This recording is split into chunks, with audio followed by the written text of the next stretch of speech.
Coach, do you feel fortunate to win that game, and why was the pace so slow?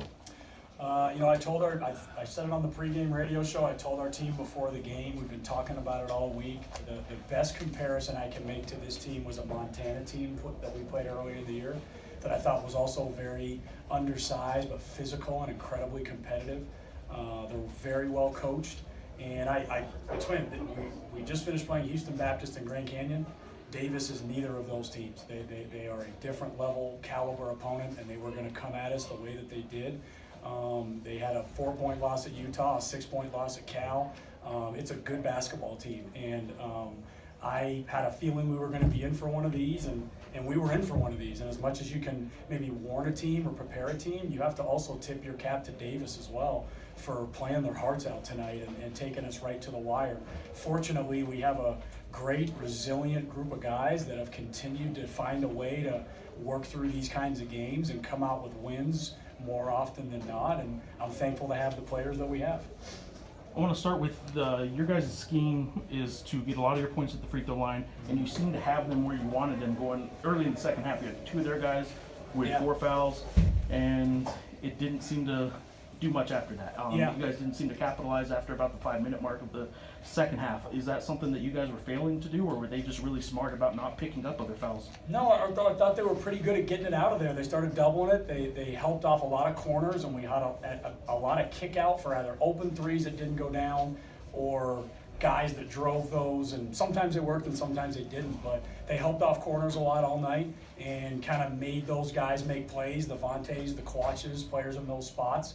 And we made some, and we made enough, I guess, but it wasn't exceptionally pretty on our end. And unfortunately, you want the game to continue to keep going the way that you're describing, but you got to give Davis credit. They just kept fighting and fighting, and we're kind of one post player short down there, and I think that takes away our ability to wear somebody down over there for a full 40 minutes.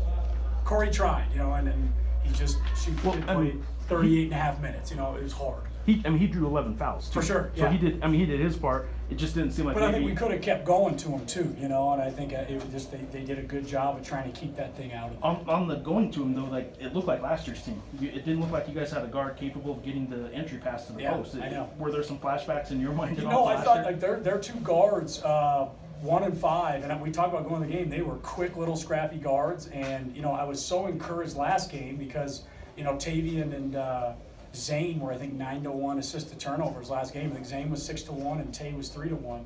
But you could see early in this game their pressure was going to bother our guards. And you're right, it did have a little bit of that to it, but I'm hopeful that's just kind of a one-game thing that we'll be able to work through. Zane played way more than we intended. He wasn't feeling great today physically, and I'm hopeful that has something to do with it as well. Coach, I realize guys have off nights and that kind of thing. Yeah. Was Jake one? Is he a little under the weather too? It was his first one, and how many 15 games in, if that was the first one, then we're still able to get a win. I feel really good about that. They did an exceptional job on him. I thought they, very similar to Montana, just kept rotating their biggest, strongest players to put on him, and they were physical with him, and they took him out of a lot of stuff and inevitably us out of a lot of stuff, and we had to kind of keep working around it, and we did. I thought the second half was a lot better than the first. We just turned it over so much, it just prevented any of us from getting in a rhythm, including him. The last 2 games, the Lobos haven't really started with the prettiest of games. How are you going to address this for the upcoming games, especially when the team has to face a team where you can't really fall back? Yeah, it's hard. Obviously, we've gone through a little bit of a change with guys not being in who played 13 games together, and now we got new guys playing a little bit different roles, starting for the first time. And I'm hopeful that that's something in the long run we'll still be okay with, but I don't think right now it's something that we're going to start freaking out about. It's a 2-game sample size, and we've just got to kind of keep working through it with the guys that we have. Roles are changing since you're shorthanded. 2 questions: how high does Vante's motor run, and then second, how is Corey handling the change of pace? Yeah, that's a good question. He played too much tonight, Corey. I wanted to get him a ball there in the second half. We couldn't or didn't. We got to keep him fresh for as long as we can because he's really our last true post player on the roster. As far as Vante goes, obviously, I thought tonight was his best game. I know the first game everyone got excited because he made some threes, but the things he did today with his defense and his rebounding is what this team kind of sorely lacks.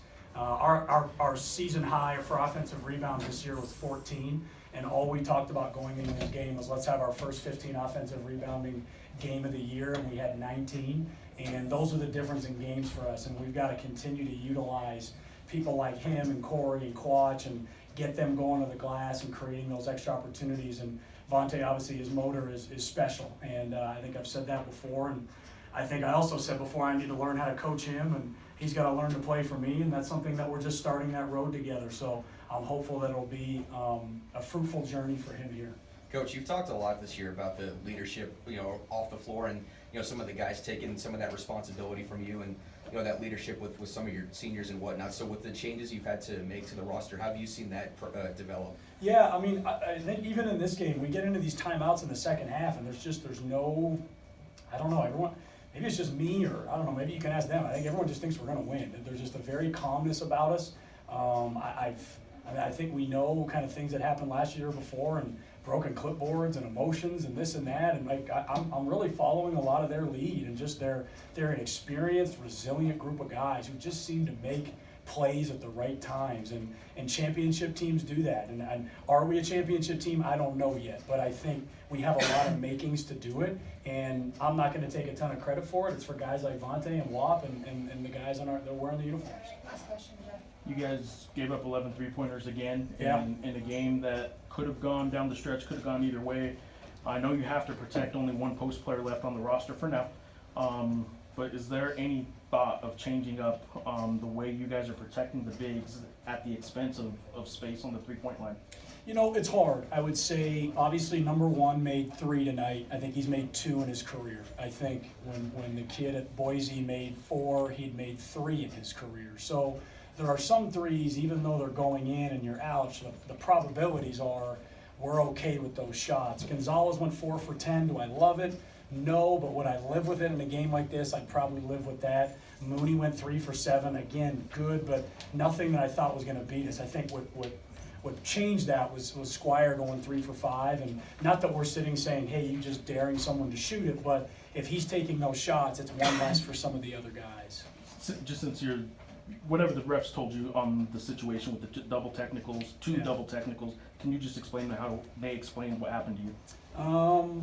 Gosh. All I knew when I came in is I saw a hand getting thrown at somebody, and I was pretty sure it was one of their players to my player. So I was just trying to convey, I don't know what we're seeing, but I saw a punch, or it might have been a punch, but at least an arm or a hand thrown, getting for somebody. They said they saw that. That's part of the technical foul. At the end of the day, it all just evened itself out. I thought my issue was I thought he called timeout. I thought that's what Mike's call was when he initially blew the whistle. That turned into a technical foul on Vante for going for the ball, and that was my objection. I thought his initial call was he was giving Davis a timeout, and that maybe he changed it after the fact, but he told me that was his initial call and just went. Well, as a coach, are you happy with the way everything happened after that? Because there was another technical that happened after that initial moment with Vance Jackson and one of their players. That ended up being 3 fouls for you guys, 2 for them. Are you happy with the way your players handled this situation like that? We have an emotional group, and I think I've talked about this really all year. It's hard for me. Last year was me trying to motivate people. This year it's me trying to calm down people, and that's something we're going to continue to do. And quite frankly, I enjoy to do. As long as we don't cross certain lines from a sportsmanship standpoint, from a fan etiquette, official etiquette, whatever it might be standpoint, and these are in the heat of the moment things. I'm not saying I endorse it, but that's part of what you have to live with when you have players like this that play as hard as they do. Before we go, we got one more question about San Jose State. Coach, what can you give us on San Jose State? I know you haven't probably. Yeah, no, I have 2 concerns. One, obviously they could have and should have beat San Diego State, just beat a very good Pepperdine team, and I don't think we've played 15 games. I think in all 15 games, the bigger team has won. I thought UTEP's size and Auburn's size bothered us, and I think our size bothered everybody else we've played. But I don't think we played a game this year where the smaller team has won, and San Jose's big. And they have been, they've got good size. So I think you couple their size with the fact they should have beat San Diego State at San Diego State or could have had an opportunity to do it. Just beat a very good Pepperdine team. It's a very dangerous game for us. These are just wins now. We just have to find a way to win them, no different than when we went to Wyoming. So I haven't watched a ton on them. We'll start on that now. We just started on it, and we just got to find a way to go win Wednesday night. Thanks, Coach.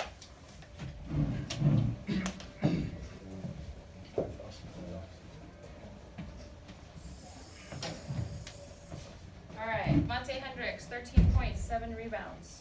Go ahead, Jeff. Vante, emotional guy. Everybody in the pit sees it. Yeah. Do you have to keep your own emotions down, or do you have to play that way to end up with the stat line like 5 rebounds, 13 points, couple big steals? Do you always have to play that way, or? I mean, I just play my game. That's my game basically, and I feel like I need to do that on this type of team because we got some guys that do that, some guys that don't. But I feel like I need to do that a lot more so I can get more guys into the game type.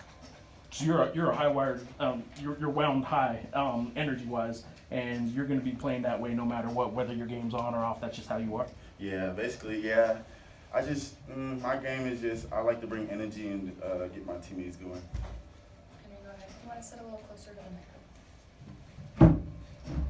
microphone? You got a couple guys missing. Does that put more responsibility? Have you told yourself, I gotta play harder? I have to have a bigger role on this team.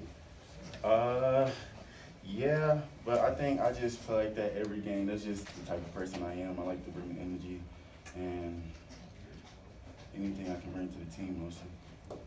Bonnie, that steal at the end of the game that kind of sealed the deal. Could you feel that they were going to try to come across you and that you could perhaps get your hand on the basketball? Well, I seen an opportunity to go get it, and I thought I was faster than the other kids, so I thought I was going to get it, and I ended up getting it. Anything else for Vante? I don't know how. I know you're California, but I don't know where exactly. Anybody coming to the game on Wednesday? You gonna be able to have some family come watch it? Well, I live in Woodland Hills, so I mean, somebody show up, they show up, but as of now, I don't. Not exactly in the neighborhood, huh? San No. Jose. Is this team ready for the big show, the conference? I think we're ready. I think we need to practice more, but I think we're ready. We come out and compete every night. I think we'll be ready. Anything else? Thanks, Vante. Thanks.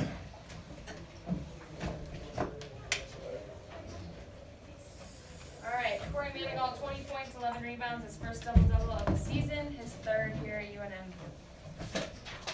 Corey, you drew 11 fouls tonight. Seems like the kind of game that you just were wanting the ball deeper and deeper in, but as you were getting those post touches, it was like 15, 18 feet out sometimes. Were you getting frustrated at all that you couldn't get the ball closer to the rim? No, because either way, I still feel like I can get to my spot, so I don't really care where I get the ball at. It's just, and my teammates do a good job of finding me too, so. When you say your spot, I know there's different spots for your spot, but what's your ideal spot? What is your spot? Block, man, just getting back down to the block. So even if you get the ball 15 feet out, Yeah. you're finding your way down to the block, and then you're going to go do your thing? Yes, sir.